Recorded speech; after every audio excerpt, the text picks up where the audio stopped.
서울 강남구 삼성동의 한 대형 예식장. 수백 명의 하객이 모인 그 화려한 공간에서 한 여인이 조용히 뒤편 구석 자리에 앉아 있었습니다.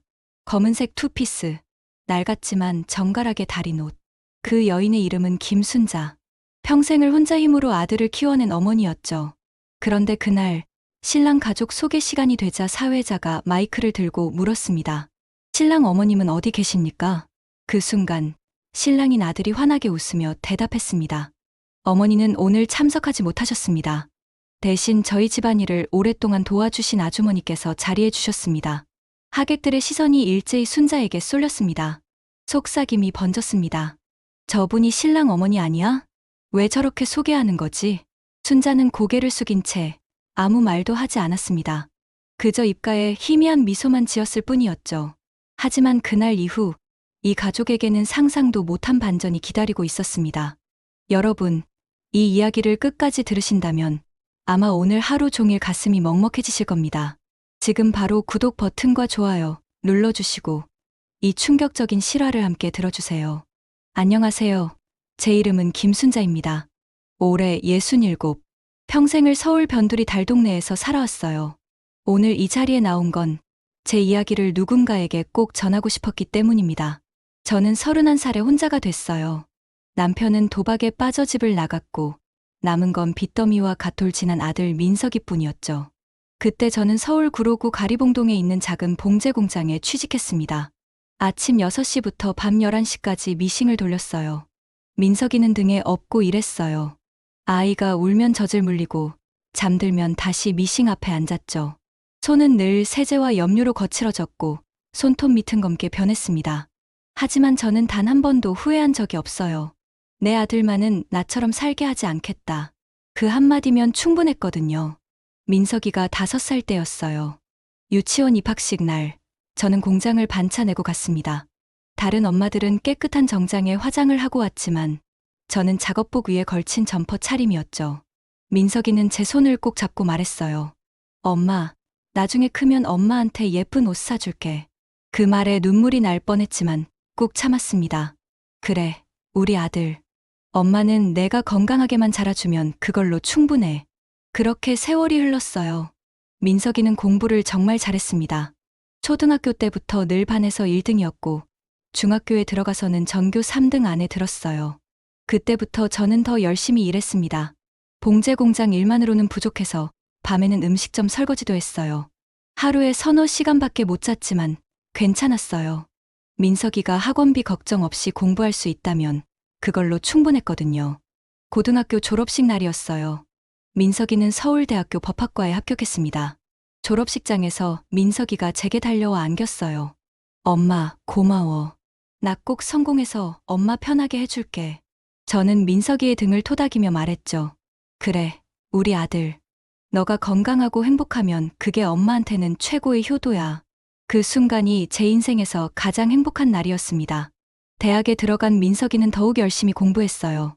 아르바이트도 하면서 학비를 일부 벌었고 로스쿨에도 합격했습니다. 저는 민석이가 자랑스러웠어요. 제가 평생 꿈꿔왔던 그 모습이 현실이 되고 있었으니까요. 하지만 그때부터였어요. 조금씩 뭔가 달라지기 시작한 게. 민석이가 로스쿨을 졸업하고 대형 로펌에 취직한 후였습니다. 강남구 역삼동에 있는 고층 빌딩. 민석이는 그곳에서 변호사로 일하기 시작했어요. 처음에는 자주 연락이 왔습니다. 엄마, 잘 지내? 건강해? 하지만 점점 연락이 뜸해졌어요. 한 달에 한 번, 2달에 한 번, 그러다 석 달에 한 번.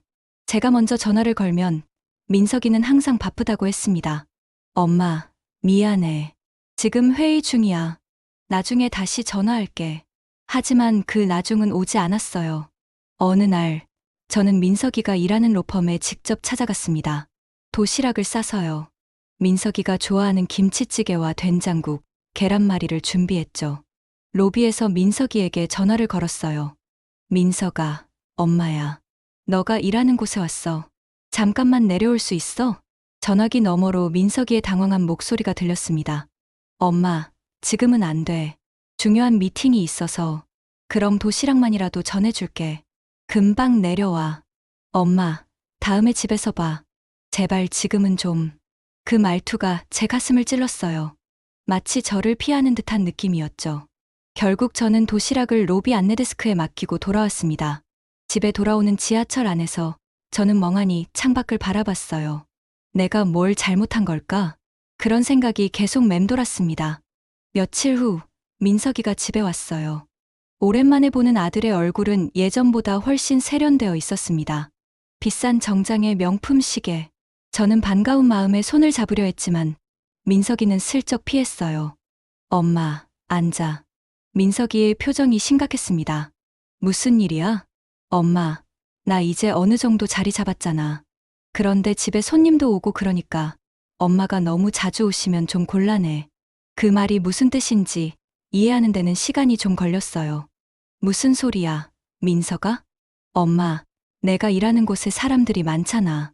그 사람들 앞에서 엄마가, 그러니까 좀 조심해줬으면 해. 조심해달라는 게 무슨 의미인지 저는 알 수 있었습니다.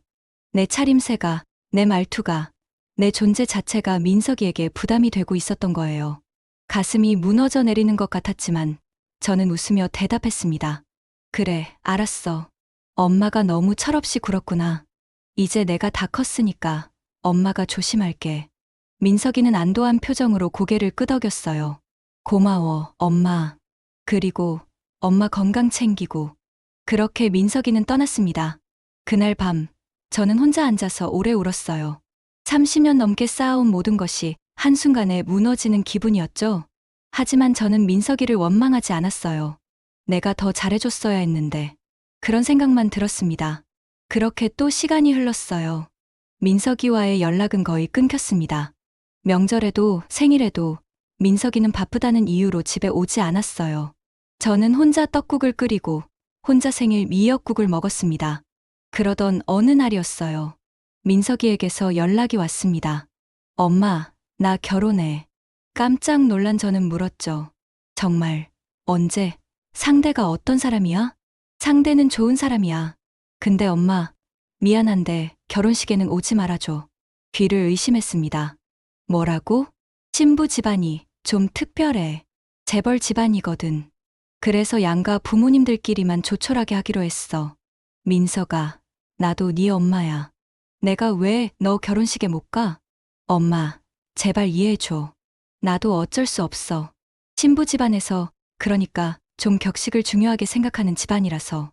그 순간 저는 깨달았어요. 민석이가 부끄러워하는 건 제 차림새가 아니라 바로 저 자체였다는 걸. 가난한 봉제 공장 노동자 출신 어머니. 그게 민석이에게는 감추고 싶은 과거였던 거죠. 그래, 알았어. 저는 힘없이 대답했습니다. 엄마가 이해할게. 너만 행복하면 됐어. 전화를 끊고 저는 한참을 멍하니 앉아 있었어요.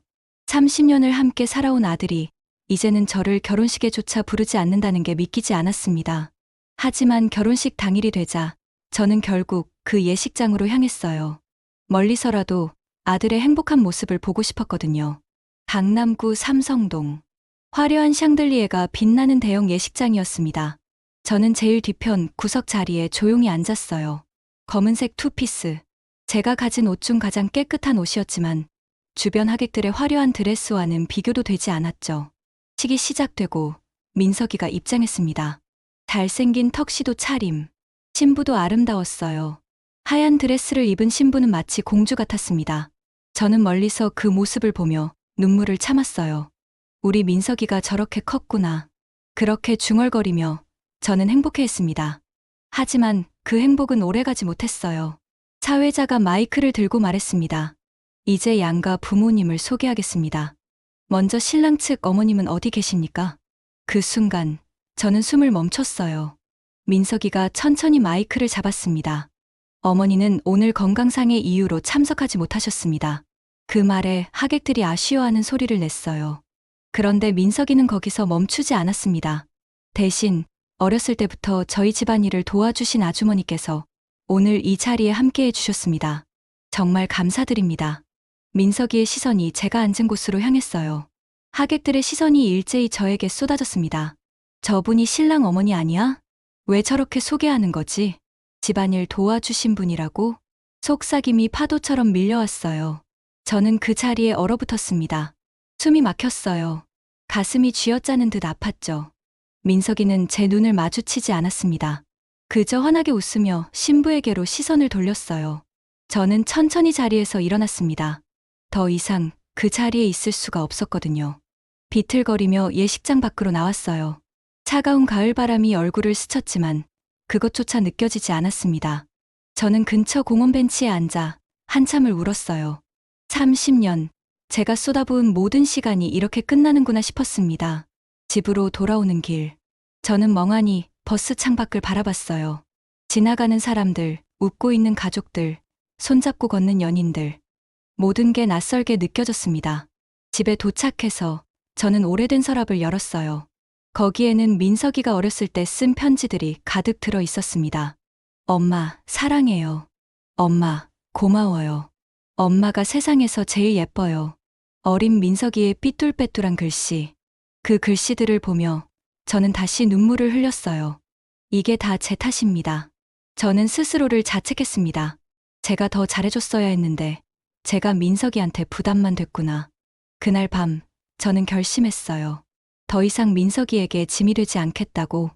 며칠 후 저는 오래된 친구 윤희를 만났습니다. 윤희는 제가 젊었을 때 함께 공장에서 일했던 동료였어요. 지금은 작은 식당을 운영하고 있었죠. 순자야, 무슨 일 있어? 얼굴이 왜 그래? 윤희가 걱정스럽게 물었어요. 저는 그간의 이야기를 모두 털어놨습니다. 윤희는 한참을 듣더니 한숨을 쉬었어요. 순자야, 내가 너무 착해서 문제야. 그렇게 살면 안 돼. 하지만 민석이도 나름 힘들었을 거야. 내가 이해해야지. 이해? 아무리 그래도 그렇지. 결혼식에서 엄마를 하녀 취급하는 게 말이 돼. 윤희 말에 저는 아무 대답도 하지 못했어요. 사실 윤희 말이 맞았거든요. 하지만 저는 여전히 민석이를 원망할 수가 없었습니다. 그날 밤, 윤희는 제게 한 가지 제안을 했어요.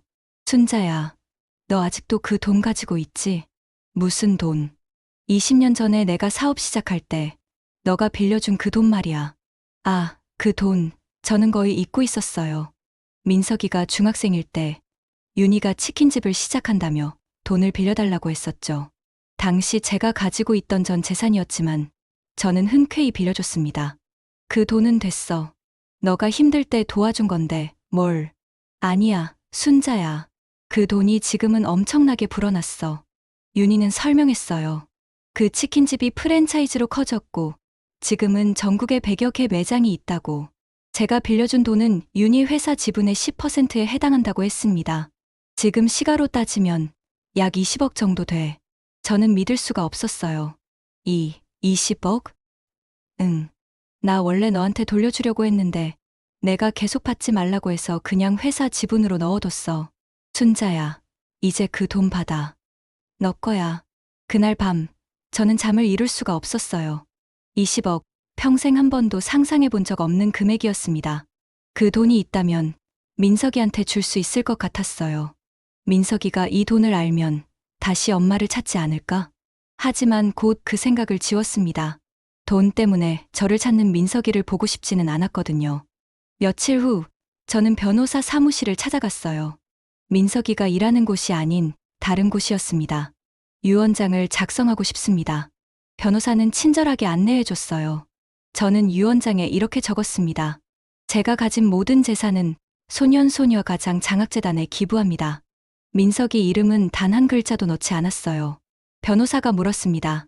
자녀분이 계시지 않으신가요? 아들이 하나 있습니다. 그런데 왜? 아들은 이미 성공했어요.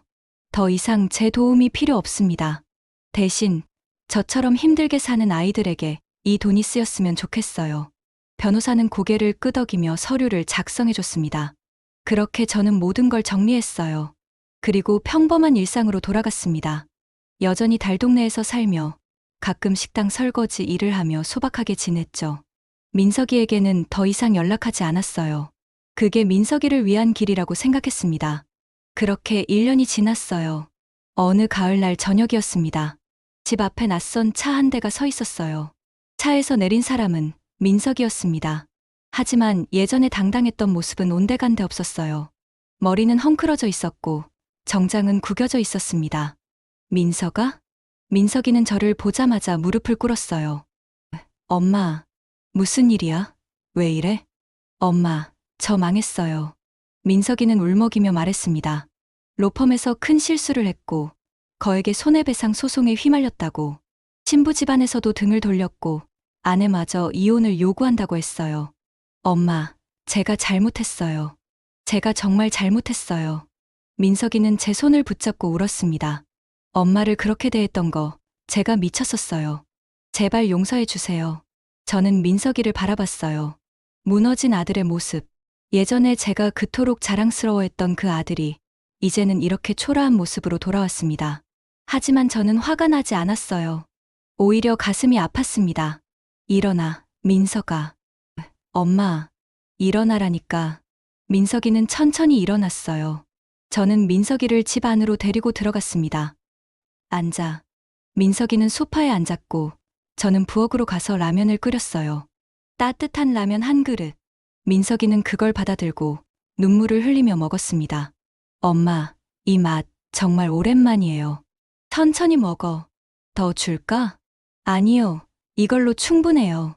민석이가 라면을 다 먹고 나서 저는 조용히 말했어요. 민석아, 엄마가 너한테 화낸 적 있니? 없어요. 그래. 엄마는 한 번도 너한테 화낸 적 없어. 실망한 적은 있어도. 엄마, 너도 이제 어른이잖아. 사람은 누구나 실수를 해. 다만, 그 실수를 인정하고 바로잡을 용기가 있느냐가 중요한 거야. 민석이는 고개를 숙였어요. 저는 용기가 없었어요. 엄마를 부끄러워했던 저 자신이 이제는 너무 부끄러워요. 그 마음을 아는 것만으로도 충분해. 저는 민석이의 손을 잡았습니다. 민석아, 엄마는 내가 나를 버렸어도 한 번도 널 버린 적이 없어. 앞으로도 그럴 거야. 그 말에 민석이는 엉엉 울었어요. 30살 넘은 어른이 아이처럼 울었습니다. 저는 민석이를 안아줬어요. 마치 어렸을 때처럼. 괜찮아, 우리 아들. 다 괜찮을 거야. 그날 밤, 민석이는 제 집에서 잤어요. 좁은 방, 낡은 이불. 하지만 민석이는 오랜만에 편안하게 잠들었다고 했습니다. 다음 날 아침, 저는 민석이에게 말했어요. 민석아, 엄마가 돈은 없지만 너가 다시 일어설 수 있도록 도와줄게. 엄마, 저는 엄마한테 더 이상 짐이 되고 싶지 않아요. 짐이 아니야. 넌 내 아들이야. 엄마는 언제나 너의 편이야. 그렇게 저는 민석이를 다시 일으켜 세우기 시작했습니다. 물론 큰 돈을 줄 수는 없었어요. 하지만 저는 제가 할 수 있는 모든 걸 해줬습니다. 밥을 해주고, 이야기를 들어주고, 함께 있어줬어요. 그게 제가 줄 수 있는 전부였지만, 민석이에게는 그것만으로도 충분했던 것 같습니다. 몇 달 후, 민석이는 작은 법무법인에 취직했어요. 예전처럼 화려하지는 않았지만, 민석이는 행복해 보였습니다. 엄마, 이제 제대로 된 변호사가 되려고요. 돈 많이 버는 변호사가 아니라 사람을 돕는 변호사요. 그래, 그게 진짜 변호사지. 민석이는 이혼 소송도 정리했고 새로운 삶을 시작했어요. 그리고 매주 일요일마다 저를 찾아왔습니다. 엄마, 뭐 드시고 싶은 거 없어요? 엄마는 너가 건강하고 행복하면 그걸로 충분해. 엄마, 정말 죄송해요. 제가 너무 어리석었어요. 그런 말 하지 마. 다 지난 일이야. 하지만 민석이는 계속 미안해했어요. 그리고 저를 예전보다 훨씬 더 소중히 대해줬습니다. 그렇게 또 시간이 흘렀어요. 저는 여전히 달동네에서 살고 있습니다. 하지만 이제는 혼자가 아니에요. 민석이가 자주 찾아오고 동네 아이들도 저를 할머니라고 부르며 따릅니다. 저는 동네 아동센터에서 자원봉사를 시작했어요. 가난한 집 아이들에게 밥을 해주고 숙제를 봐주고 이야기를 들어줍니다. 그 아이들을 보면 어렸을 때 민석이가 생각나요. 할머니, 이거 어떻게 풀어요? 할머니 배고파요. 할머니 저 오늘 시험 100점 맞았어요. 아이들의 웃음소리를 들으며 저는 행복합니다. 비록 제 아들은 한때 저를 버렸지만 이 세상에는 여전히 저를 필요로 하는 아이들이 많다는 걸 알게 됐거든요.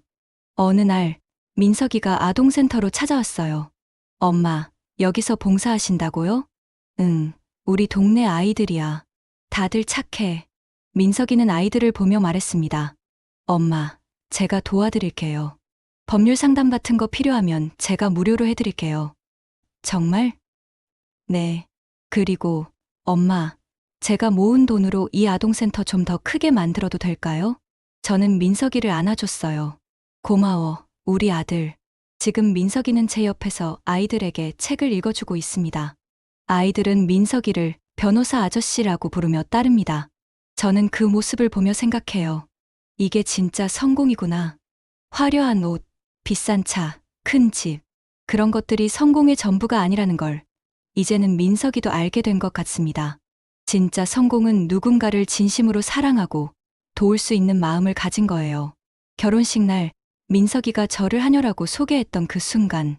그건 제 인생에서 가장 아픈 순간이었습니다. 하지만 동시에 민석이에게도 가장 큰 교훈을 준 순간이었어요. 사람은 누구나 실수를 합니다. 중요한 건 그 실수를 인정하고 바로잡을 용기가 있느냐는 거예요. 민석이는 그 용기를 가졌고 저는 그런 민석이가 자랑스럽습니다. 이제 저는 행복해요. 돈은 여전히 없지만 사랑하는 아들이 있고 제가 돌봐줄 수 있는 아이들이 있습니다. 그걸로 충분해요. 가난은 부끄러운 게 아닙니다. 부모를 부끄러워하는 마음, 그게 진짜 부끄러운 거예요. 하지만 그 마음도 고칠 수 있어요. 민석이가 그걸 증명했으니까요. 여러분도 혹시 지금 힘든 시간을 보내고 계신가요? 혹시 누군가에게 상처를 주었거나 상처를 받으셨나요? 괜찮아요. 모든 상처는 치유될 수 있어요. 용기를 내세요. 미안하다고 말할 용기, 용서한다고 말할 용기. 그 용기만 있다면 모든 게 다시 시작될 수 있습니다. 저처럼요. 오늘도 저는 아동센터에 갑니다. 아이들이 기다리고 있거든요. 그리고 저녁에는 민석이가 찾아올 거예요. 엄마, 뭐 드시고 싶어요? 그렇게 물으면 저는 대답할 거예요. 엄마는 너가 행복하면 그걸로 충분해. 그게 제 진심이에요. 평생을 그렇게 살아왔고 앞으로도 그렇게 살 거예요. 여러분, 이 이야기가 조금이라도 마음에 와닿으셨다면 구독과 좋아요 부탁드려요. 그리고 댓글로 여러분의 이야기도 들려주세요. 저는 여러분의 이야기가 궁금합니다. 오늘도 행복한 하루 되세요. 감사합니다.